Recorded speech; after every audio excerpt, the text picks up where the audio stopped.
In the 1980s, an evangelical couple named Jim and Tammy Faye Bakker were literally everywhere, preaching the gospel through their own broadcasting network, living a lavish lifestyle, and building a grandiose Christian theme park and accompanying on-site hotel in Fort Mill, South Carolina. It didn't matter what faith you were. There was no way you didn't know who Jim and Tammy Faye were. Today, we'll take a look at how they met and were led into the ministry, growing their following to an impressive number of people until the empire they created literally came crashing down. There is much to love about North and South Carolina, but the two states have also had their fair share of violent and senseless crimes over the years. From murders on the Blue Ridge Parkway, in the heart of big cities or sleepy college towns, and along the coastal waters, some of these stories may be new to you. Some may have happened in your town.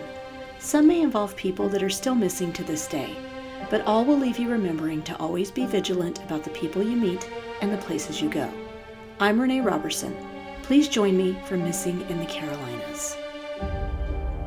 Episode 109, Jim and Tammy Faye Bakker and the PTL Scandal. This past year, I began watching the series The Righteous Gemstones, which premiered on HBO back in 2019. It's a dark comedy created by Danny McBride, who also plays a lead character, and it follows a family of televangelists and megachurch pastors called the Gemstones. John Goodman plays the patriarch of the family, Eli Gemstone. The show is completely irreverent, but once I figured out it was inspired by evangelical families and scandals that have taken place in the South, I was hooked. The interesting thing is, even though the Gemstones are completely self-centered and entitled, the show also uncovers each member's vulnerabilities and showcases their humanity. You can't help but end up rooting for them. They even built a Christian theme park on their family compound, and in the first season of the show, you wonder how long it has been abandoned. The show has 3 seasons currently available on Max, and a 4th season is in the works. It has featured notable guest stars such as Jennifer Nettles from the country duo Sugarland as Mama Gemstone Amy Lee, Eric Roberts, Steve Zahn, Marla Maples, ex-wife of Donald Trump, and Macaulay Culkin. Watching the show, you'll recognize a lot of local places if you're from the Carolinas, such as Citadel Mall in Charleston, South Carolina, and the North Charleston Coliseum.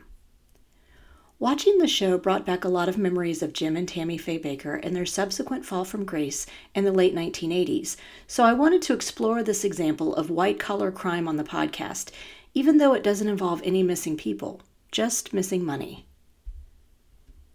Jim Bakker's rise to Christian notoriety began by accident, a car accident, that is. He was driving in the snow as a teenager when he ran over a small child who had slid under his car. The boy survived, but Jim was so shaken up by this incident that he decided to give his life over to Christianity. It was shortly after this that he went on to attend an Assemblies of God Bible College in Minneapolis, Minnesota. His first year was full of devotion to both God and his studies, while juggling a part-time job. It was during his second year at the college in 1960 that Jim met a young woman named Tammy Faye LaValle, the daughter of Pentecostal preachers. He was immediately smitten, declaring that he wanted to marry her after their second date. Tammy had fallen for him as well, and they were married before the end of the school year.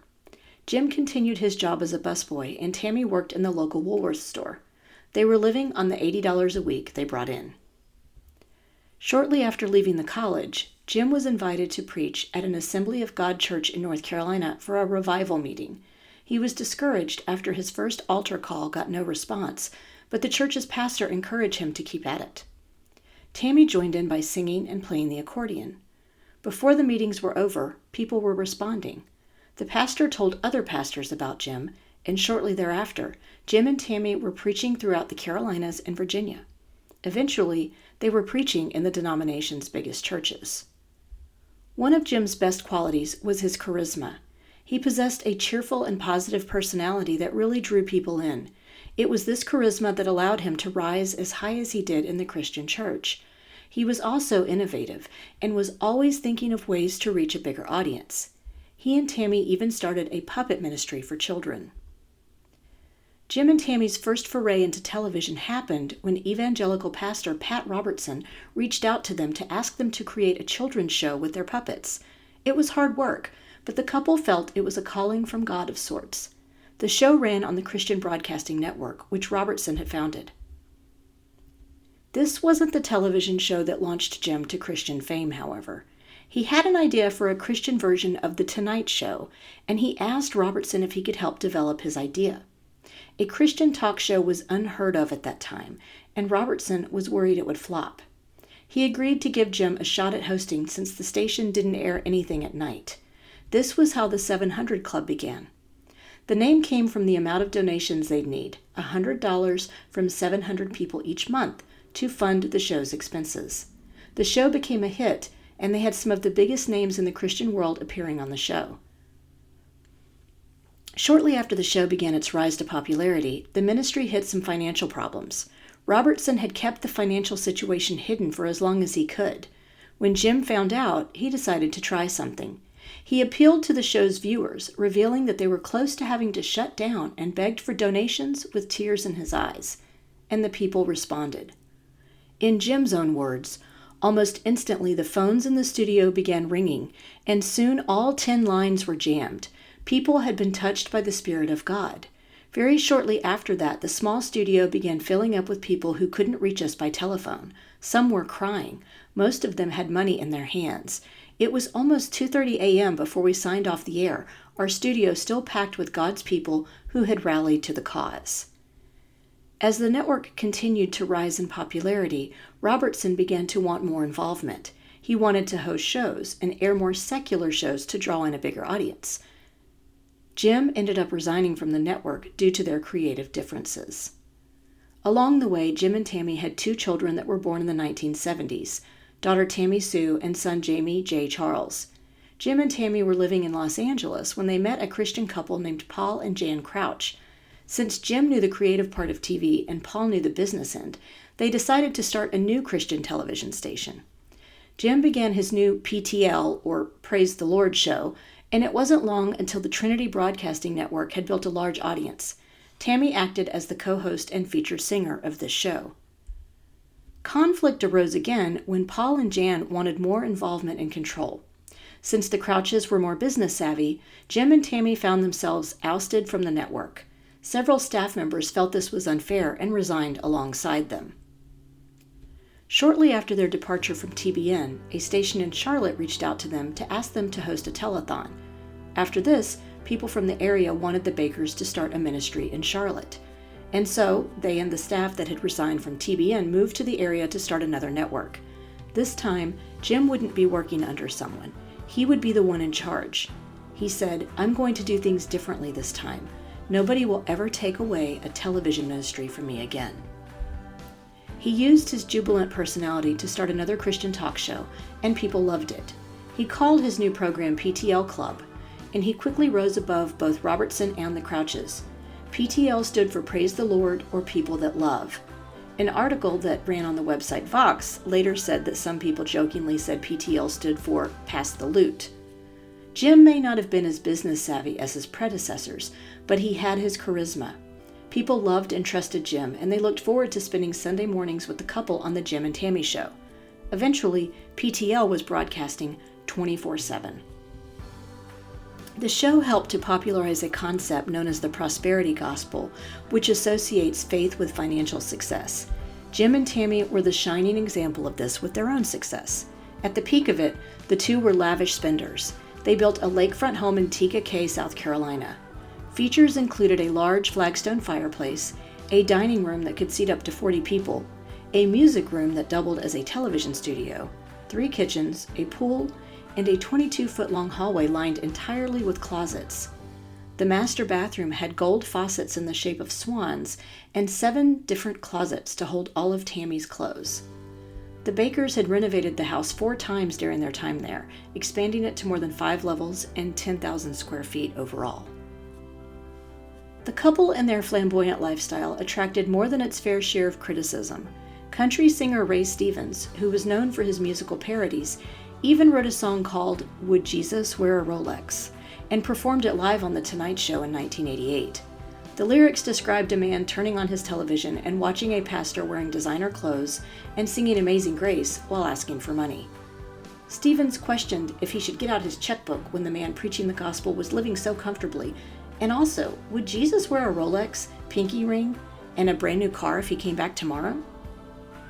Jim and Tammy's former bodyguard, Michael Richardson, highlighted in his book The Edge of Disaster that the couple was making over $1 million per year and spending it freely.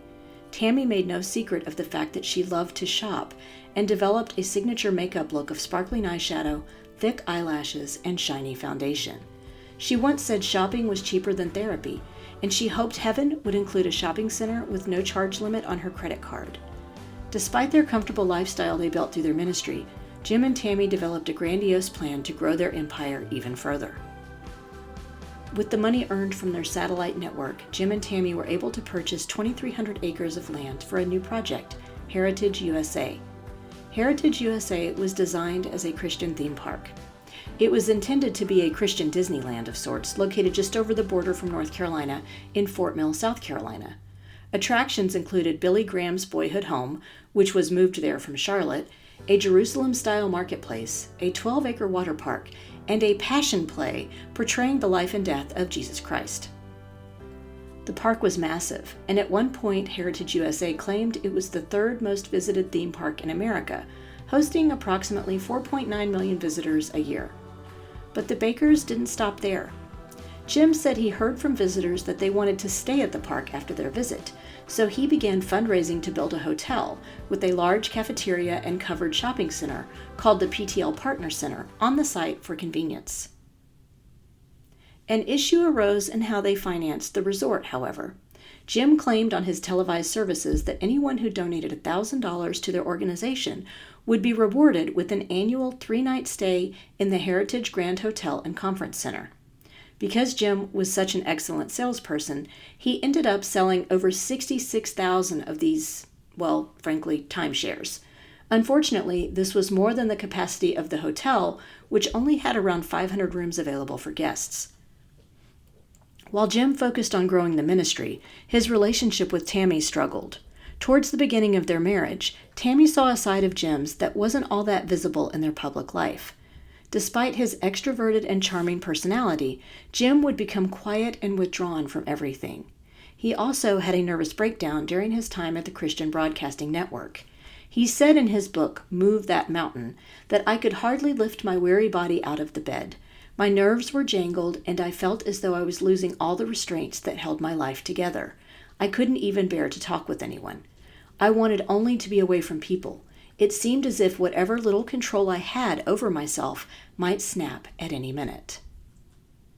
Tammy later wrote in her memoir that they were barely intimate during the height of PTL, and she felt lonely and isolated at home, taking care of their children. In 1980, Jim Bakker had a sexual encounter outside of his marriage that would come back to haunt him years later. The details of this tryst vary depending on whose account you're reading. According to Jessica Hahn, a 21-year-old church secretary from Long Island, New York, in December of 1984, she received a call from Oklahoma City televangelist John Wesley Fletcher. He invited her to a telethon in Florida where Jim Bakker would be appearing and explained she could meet Jim and babysit his children during the event. Once she arrived in Florida, though, she was not taken to the telethon but instead to a hotel room in Clearwater Beach. She now admits she had a consensual sexual encounter with Jim, explaining that it felt like she was in the room with God, and she couldn't say no to God. She returned home and didn't tell anyone what had happened at the time. John Wesley Fletcher, the televangelist who had set up the meeting between Hahn and Jim, said Jim had asked for his assistance because he wanted to make Tammy jealous.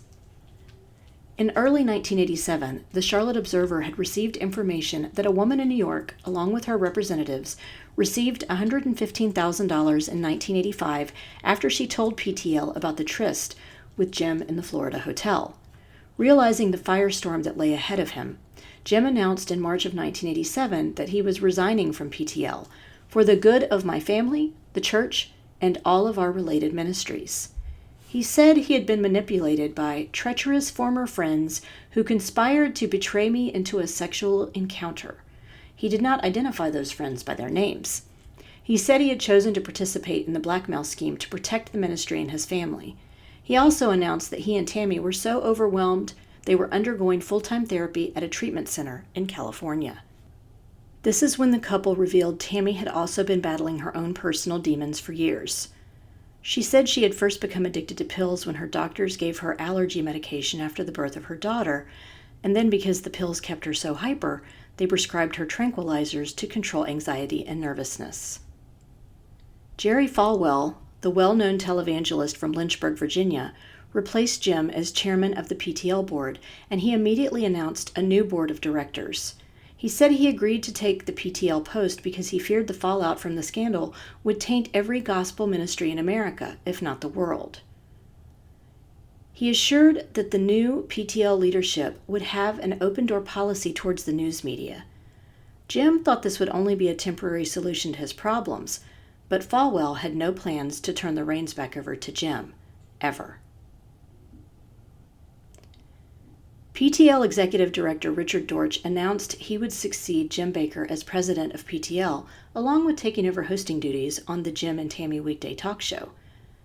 That did not sit well with Falwell once he learned Dortch had been involved in the Jessica Hahn payoff, and he ousted Dortch from the organization in April of 1987. Before we continue, let's take a quick break for a word from our sponsors. Are you looking to level up your writing or learn a new skill? Whether you focus on nonfiction or are more inclined to creative writing, or want to learn how to put together a digital portfolio of your writing, Wow Women on Writing can help. Interested in podcasting? Check out a digital course I created called You Can Start a Podcast. During this pre-recorded webinar, you will learn the benefits of creating your own podcast, materials you need to get started, how to develop content that will keep listeners coming back for more, and ways your podcast can create supplemental income. I'll share examples of different types of podcasts, how to decide on a format, ways to handle the technology necessary for creating a podcast, how to develop your first few episodes, promotion and monetization ideas, and ways you can repurpose your podcast content. I'll provide all the written materials and resources you need, along with a handout with information discussed in the webinar. I'll also give you suggestions for a few different types of podcasts to explore to get started. Best of all, this webinar only costs $30. You can find it by going to wow-womenonwriting.com and clicking on the Classroom tab. I'll post a link in the show notes. Here's your friendly PSA that if you haven't been using the skincare products from SkinxErin, you might be doing it wrong. But it's never too late to do the right thing. Here are a few ways you can make the most out of the skincare products from SkinxErin. In addition to cleansing your face, the pre-cleanse oil also makes an excellent shaving balm, reducing irritation and protecting your skin. In addition to moisturizing your face, the hydrating beauty oil is a savior for scorched summertime hair. Just massage a few drops onto your fingertips and work into those dry ends to quickly replenish your locks. And if you happen to linger too long in the sun without reapplying sunscreen, hey, it happens, use the Perfecting Night Oil, which will dramatically increase healing from a burn with its high levels of antioxidants. Go ahead and treat yourself with 10% off your order using my code MissingCarolinas10.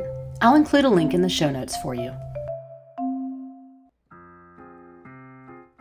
Do you love true crime and travel? Having traveled the world solo the last couple of years and being obsessed with true crime, I found myself researching others who took the same vacations but never made it home. The Last Trip is a true crime podcast covering missing and murdered people that were living their best lives on vacation. I'm your host, Jamie Beebe, and each week I'll bring you on The Last Trip, taking a deep dive into vacation culture and travel spots, tips on staying alive while traveling, and ultimately recreating someone's last days in paradise. What led to their last trip? What are the hard facts? What is the final outcome? And could you be next? David Snedden was a 24-year-old college student from Utah attending Mandarin classes in Beijing when he mysteriously disappeared while hiking Tiger Leaping Gorge. Chinese authorities said he drowned in the gorge, and U.S. authorities agreed, although his body was never found and his parents didn't believe that. 7 years later, out of the blue, they got a phone call from a former U.S. official who had evidence David is still alive. This case sounds like a Hollywood movie, but evidence doesn't lie. So where is David Snedden? Famous rugby player and Celebrity X Factor contestant Levi Davis went missing in Barcelona last year while on a backpacking trip through Europe. Just days before he vanished, he posted a 15-minute video to his Instagram account saying his life was in danger and people were after him. After he disappeared, several theories emerged. But what really happened to Levi Davis? Join me, Jamie Beebe, co-host of the popular true crime series Strictly Stalking, as I embark on a brand new adventure combining true crime and travel. Listen to The Last Trip wherever you get your podcasts. And now let's get back to the show. By the time Jerry Falwell joined the board of directors, PTL had more than $60 million in debts from the construction of Heritage USA. PTL began laying off employees early that summer, and Falwell launched an emergency fundraising campaign to raise $7 million by May 31st and $25 million by the end of August. PTL asked for bankruptcy protection to allow it to reorganize its finances. Falwell announced he was seeking 1,000 contributions of $1,000 by Labor Day to help with the fundraising. He pledged to go down the theme park's 52-foot water slide if the goal was met, which it was. But at the same time, Falwell canceled one of his shows that ran on 50 different television stations because of decreased contributions. He feared his own ministry was losing support because of his involvement with PTL. Ministry officials at PTL filed a 60-day reorganization plan to create profit and nonprofit corporations and replace the Lifetime Partners free lodging promises with 50% discounts or stock. A U.S. bankruptcy judge said PTL officials didn't listen to creditors and contributors in developing their plan and ruled that creditors could file their own plans to recoup their money. The Heritage Grand Hotel officially closed its doors in late September 1989 and had only been running at an 8 to 10% occupancy rate. When Hurricane Hugo hit, that helped the PTL bankruptcy trustee speed up his decision to shutter the hotel and water park. Falwell and several other board members, including the CEO, COO, and 3 top vice presidents, announced in October of 1987 that they were resigning from their positions. The Charlotte Observer later reported that Jessica Hahn had complained to PTL about her encounter with Jim in 1984 and had met with Richard Dortch twice in New York. During their second meeting, he asked her to sign a document recanting her allegations, which she said she felt pressured to sign. She later connected with a California businessman named Paul Roper, who ran a large church in Anaheim and a Seattle bank. He knew Hahn's pastor in New York and offered to represent her. He then sent PTL a draft of a lawsuit seeking millions of dollars in damages from PTL and Jim Bakker regarding an alleged sexual assault. Richard Dortch then arranged a payment that went through various different channels. He asked Roe Messner, the building contractor for PTL, to send $265,000 to Hahn's representative in Los Angeles. Messner then wrote the money off as an expenditure for an amphitheater that was being built on the Heritage USA grounds. Ironically, the amphitheater became the site of the ministry's Passion Play. Howard Weitzman, the head of a firm in L.A., gave a $115,000 check to Paul Roper and set up a $150,000 interest-bearing trust account for Hahn. Roper gave Hahn about $20,000 and took the rest as his fee and other expenses.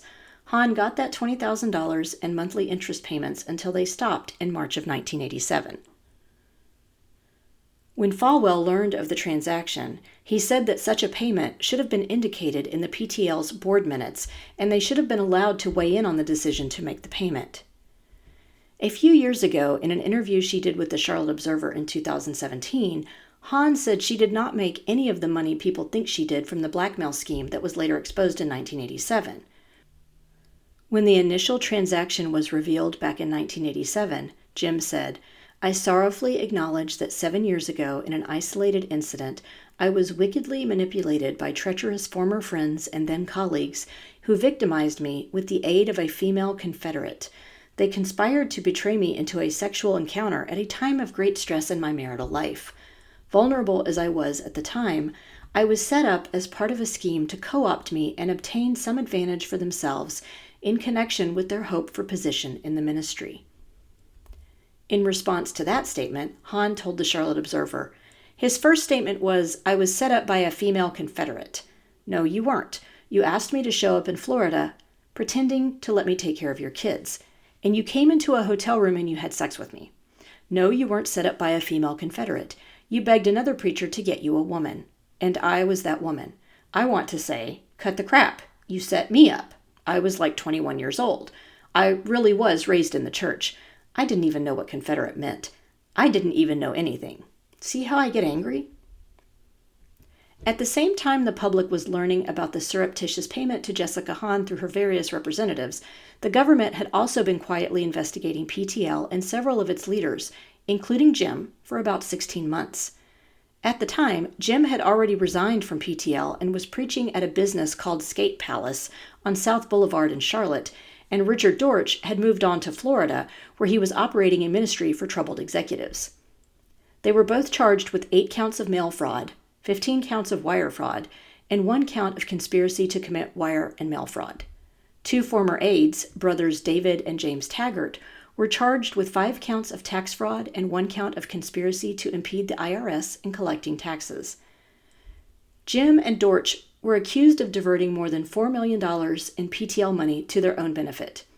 David Taggart, who was Jim's former aide, and his brother James, who was the PTL's former interior decorator, were accused of evading about $500,000 in income taxes and diverting about $1.1 million of PTL money to pay personal expenses. The indictment for Jim and Dortch said that through the use of telephones, mail, and television, the 2 men had raised at least $158 million in 11 different lifetime partnership programs between 1984 and 1987. In return, PTL promised contributors free lodging each year for the rest of their lives at the unfinished Towers Hotel or other Heritage USA lodging in return for a one-time gift, usually $1,000. Of the $74 million raised for the 21-story Towers Hotel, less than 20 cents of each dollar was spent on its construction, and the building was never completed. As for the Taggart brothers, it appeared they had been dipping into the PTL coffers to cover their own living expenses, even when they were unrelated to the business. The indictment showed that 7 different times in 1985 and 11 times in 1986, David or James Taggart used cash advances totaling $265,000 from PTL Visa and MasterCards to pay money owed on their joint personal American Express account. After Jim resigned from PTL in March 1987, David Taggart used PTL checks totaling $75,000 to make payments on the Taggart's personal American Express card. The last check was written 12 days after the brothers were fired from the company. They were also accused of evading income taxes and filing fraudulent income tax returns between 1983 and 1987.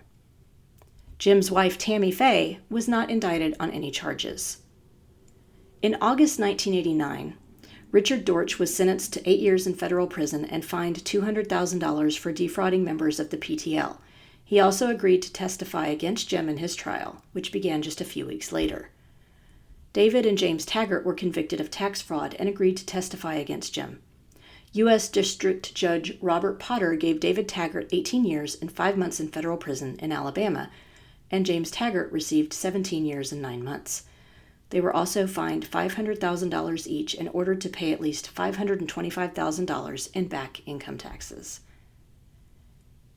In early October of 1989, Jim Bakker was found guilty of 8 counts of mail fraud, 3 counts of wire fraud by telephone, 12 counts of wire fraud by television airwaves, and 1 count of conspiracy to commit wire and mail fraud.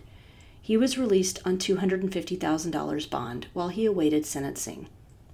Tammy, who had faithfully stood by Jim throughout the entire ordeal of the Jessica Hahn scandal and trial, stood on the front steps in front of the federal courthouse in Charlotte and sang the first verse of "On Christ the Solid Rock I Stand," as the reporters shouted questions to her. "It's not over till it's over," she told them. She also said the ministry she and her husband had built would continue. On October 25, 1989, District Judge Robert Potter sentenced Jim to 45 years in prison and fined him $500,000.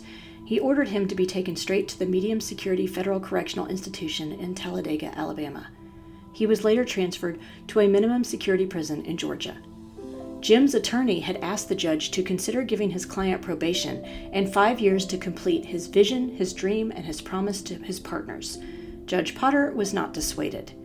He read out loud a letter that a 76-year-old woman on Social Security from New Jersey had sent him. This woman had donated money from her limited budget to PTL at Jim's urging. She said it would be a great injustice if he got off scot-free. He shows, nor has, no humility. All that money has changed Jim and Tammy. They should be off the air for good. The judge then listed all the millions of dollars the Bakkers had received as bonuses and the millions of dollars in real estate they had purchased with money that originated at PTL. He read a fundraising letter Tammy had sent out to supporters during Jim's trial.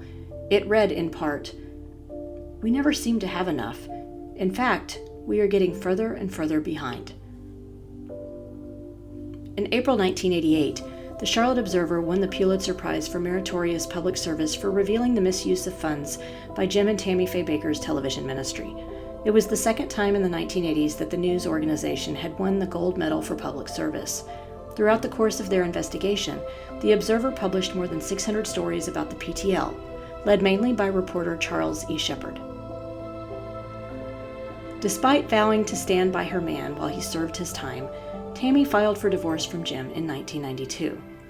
At the time, she was serving as the leader of the New Covenant Church in Orlando, Florida, which the couple had established after they left PTL in South Carolina. In a letter she wrote to her supporters, she said, "For years, I have been pretending that everything is all right, when in fact, I hurt all the time. I cannot pretend anymore." She wrote that she had high blood pressure, anemia, asthma, and hyperventilation as a result of stress and severe nervous strain. The next year, she married Roe Messner, the wealthy building contractor who had helped build Heritage USA. Within just a few years of getting married, Messner was convicted of bankruptcy fraud and sentenced to 27 months in prison.